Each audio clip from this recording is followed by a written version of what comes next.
So I was thinking about this uncancelability, such like you have to have something that just nobody else has.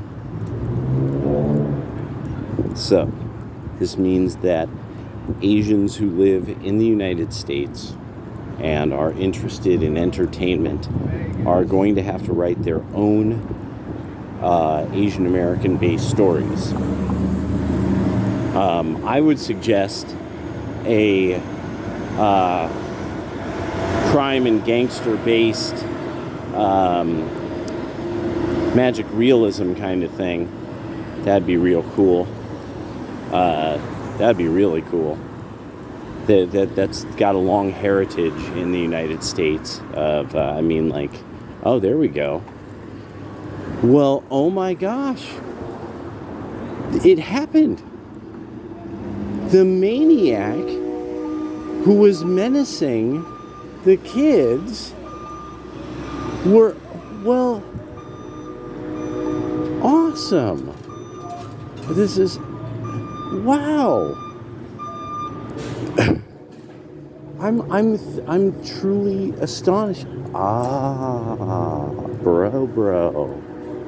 I won't give you up, bro. I know how that happened. There's a guy out front working on something, and homie's a good dude. And when he saw that maniac menacing those kids, he wasn't gonna have it because he's a legit bro, dude. I won't tell you what he was doing out front.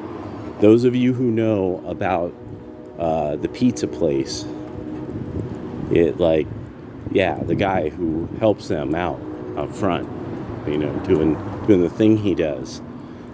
You gotta talk like that when you're talking about this thing of theirs. All these black sheep family people, their way of life. But I'm kidding. I'm joking around, you all. Anyway, so that's the only way I see that kind of success happening, an uncancelable success. And the main reason why is because of this, is the recent changes to what if you want to get an Oscar award-winning movie, you've got to have a certain number of all different kinds of people doing all different kinds of things. Oh, this is interesting. Some big street closure, lots of activity, and so there's no way of then having a picture that is going to big up a lot of Asian actors and actresses if that's the case. It's a way of diluting everybody's work and just making garbage. It's just meant to so that everybody that Hollywood is just committed to garbage. And by the Oscar committee. So the Oscars they've therefore ended themselves. And so they're not really that good of an investment anymore in that way. So you'll see people aiming for what's going to become other forms of prestige in something that would be probably like an independent film kind of market, that kind of thing. Some kind of award that goes to independent filmmakers, this, that, and the other. But the only way I see it is Asian American actors and actresses are going to have their own series unto itself. That's going to be bomb. It's going to be dope. They can't listen to anybody. And because this is what happened with Donnie Yen. That's how Donnie Yen made it. That's how Michelle Yeoh made it. That's how Jet Li made it. They all had their own thing that was just them. Everybody, all Asian dudes who are into movies know this, but it's like Asian women who are into movies, they know that. There was I think a lot of people probably who are, thespians who are Asian Americans probably had some vain hope that, we'll get included, and you should just throw that out. They want to dilute your story really bad, and you just have to accept that. You're going to just have to beat the round eyes at what they do, and you can. That's the worst. That's going to be the worst part about it, is when you beat them at it.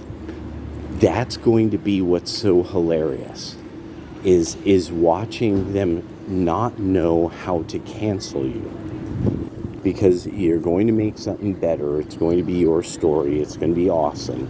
And then beyond that, it'll be that when they try to say, but for a story that's almost entirely about Asian characters, there sure aren't a lot of people who are not Asian. And it's going, and that's the only way they're going to be able to try to cancel you. Because now the beautiful thing is the Democratic Party has shown you they don't give a fuck about you.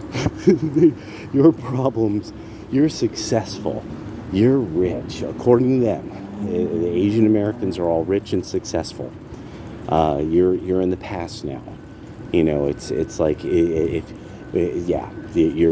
no longer a concern for them. They've made it very clear with how a lot of the education discrimination stuff has gone. If you have something and you're Asian, they're going to slowly come after you too. They're going to go into your pockets. They're going to start watching your pockets pretty soon. So, because there's always somebody that they have to hand it to that'll probably beat you up if you encounter them in the street. And so, yeah, that's because that's the score. That's the score. So, yeah, I was, and you see, what this takes is really knowing how because the people don't know how their activists were acting. They don't know about how the Democratic activists behaved over the last decade. They don't understand the ugliness that they brought into it. That people were legitimately like, no, you can't do that. Of course they would say that. They're conservative. They're like, no, that's unethical. That's immoral. You can't do things like that.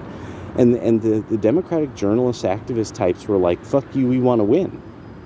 And that was their approach. And I told people on the right, I'm like, you guys have all kinds of principles. I want to win. They want to win. And that's how that's going to go. And you're going to figure this out. Now, of course, eventually what it was is I started to figure out, wait a second, a lot of what wins is actually just principle applied correctly. And so more and more I just started to see, wait. I see what's going on. And now everybody gets to see that. How, the Republicans will snatch defeat from the jaws of victory every time, saying that there's some kind of principle in the matter, and it's like, no, you just want it to lose. Because if you lose, you don't have the responsibility of being merciful to your opponent, which you shouldn't be. They've come to the point where they deserve what they get.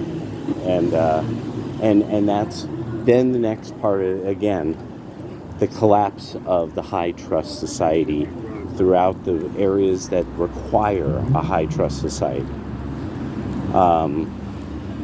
It won't matter what how angry these people are. Yep, there we go. Yeah.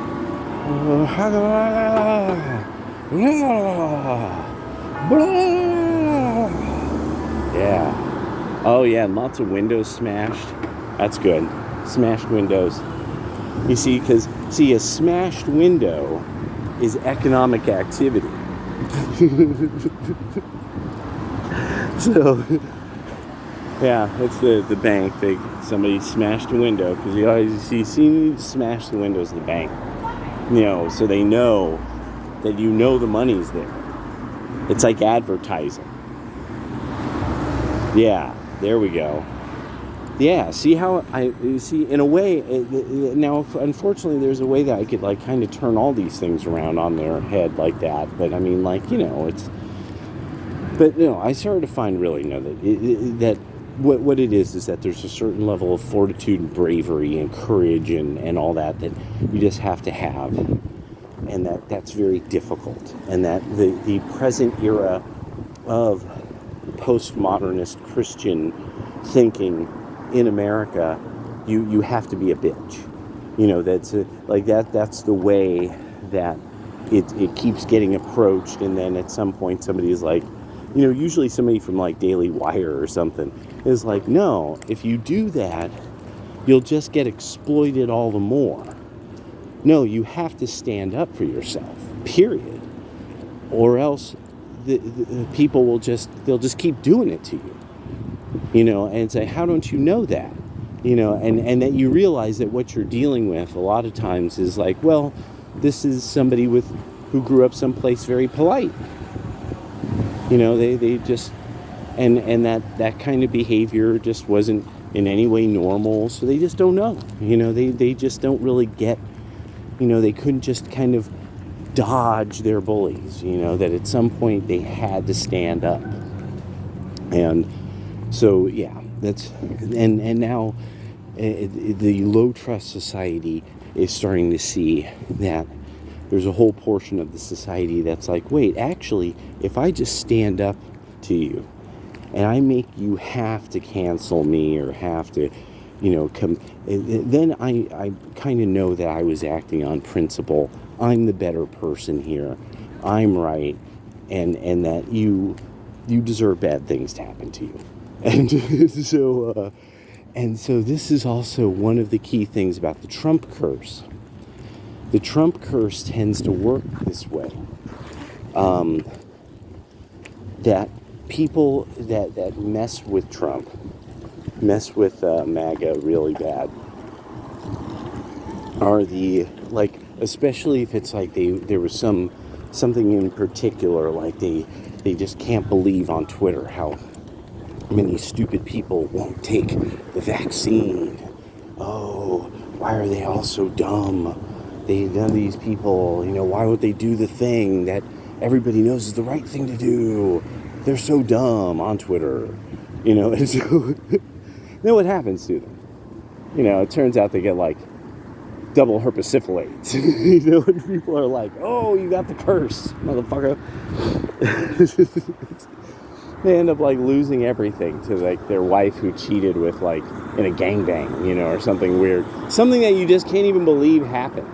That you're like, how the fuck did that even happen to this person? And they're like, it's the curse. It's the curse. That's what it was. I hope this person's turning. Excellent. All right. Because that was super awkward. Super awkward. Just want to cross the street. Just let the traffic go by. All right. Now you see, we're starting to see this in Eugene with the traffic. So they're starting to do the thing here that they're cutting off a variety of major streets so that you have to drive slow and you have to drive like tight, and you can't get as many vehicles on the road. You can't get through the town as quickly. It's supposed to help this stretch where there's quite a number of places to go, and again, by the end of it, you're at the university. This could work. But the way that they've done it, there's not quite enough benefit to the lane that's been closed off, which of course is bicycles and the cyber bus or something like that. So it's one of these things that's like, okay, well, we'll just see how bad this fails and when. That's the heuristic, unfortunately now. In the new Blue Enclave Low Trust Society, the old cynic gets to say, we'll see when this fails and how badly it will.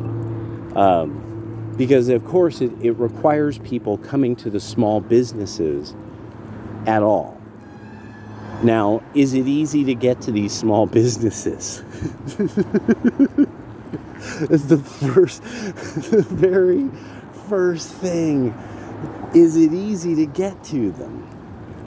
Will I have to park to go into the small business? You see, all these kind of, yeah.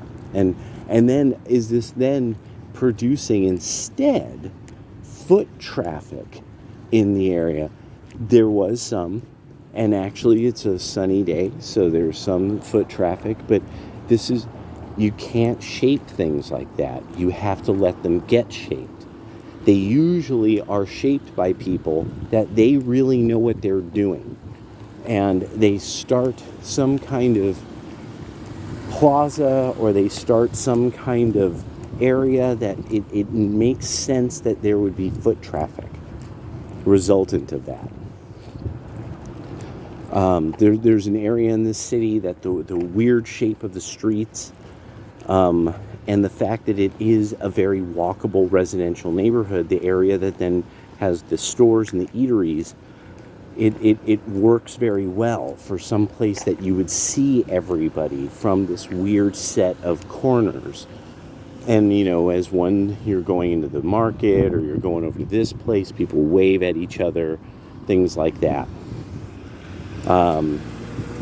It has to develop naturally. That developed all on its own, because the positioning of the grocery store versus where the eatery is and the bar that was there historically. So it just there's an attempt. There's been an attempt to try to, really. It was. I always got to sit there and try to think. No, praxeology.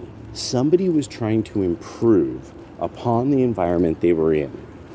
Their plan to improve on the environment they were in, though, was not really founded on a good set of fundamental foundational principles or knowledge, and no, it'll probably do this on its own if you leave it be.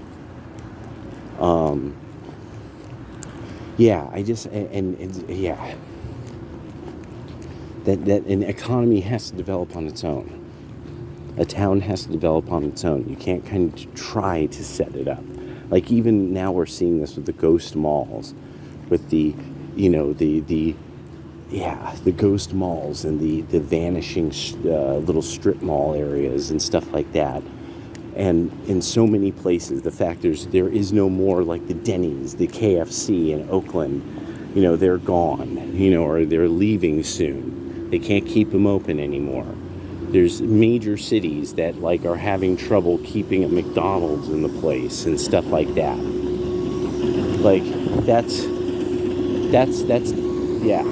I just, whatever it is that is totally, that's sort of this thing of the high trust society. And when people are not worried, when people are happy, when people feel like they don't have to be hyper political because the government wouldn't do something incredibly stupid, and then you see and there's these people who they've been hyping up disaster. They've been whipping tempests out of teapots, and propagandists, and also, let me make sure, I'm a propagandist. I'm not a reporter. I'm not some scholar. I'm a propagandist. I want you to understand things the way I want you to understand them. I like being very frank about that, because I think the the fae that I propagandize for, in a way, is superior. That's it. I mean, that's the way I think of it. So, of course, I'm going to propagandize, but it's always that I try to find it in a way rounded and yet still lancing. You got to teach people how to use the shield and the sword. So,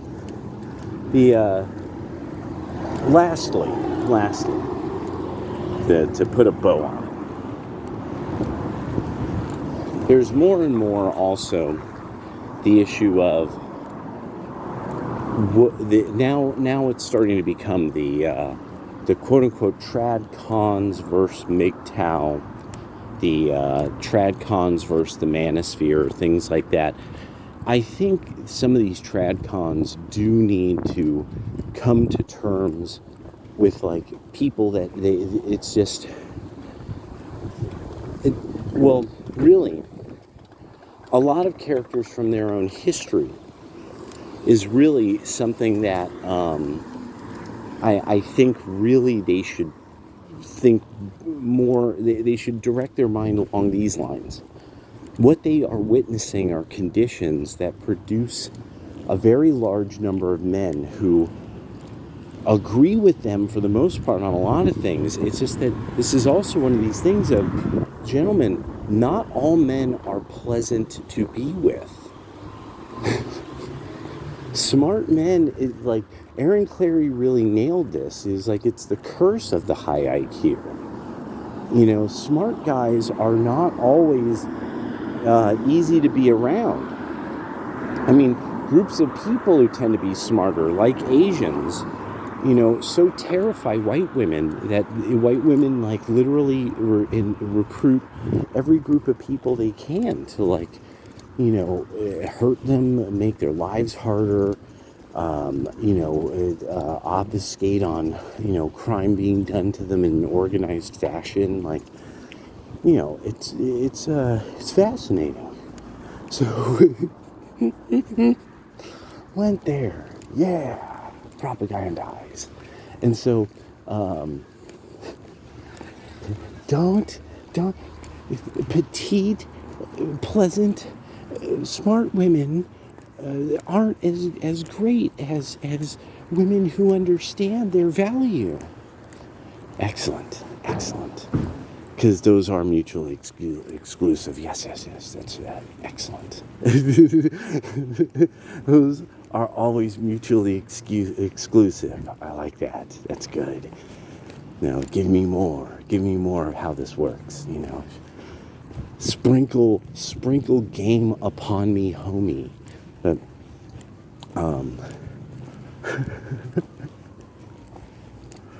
okay, all right.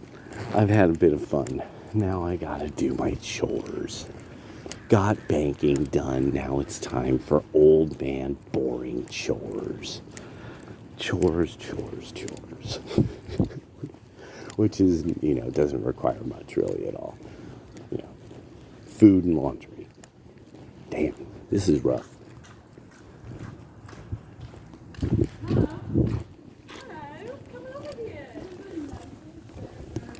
Solar battery. I'm kind of impressed by that. Now it's across from like two beautiful white women sunning themselves. It's like, really, I just love how insane this is. This is just so wonderfully insane right now. Oh my God, my alleyway totally looks like something out of Night City. Dude.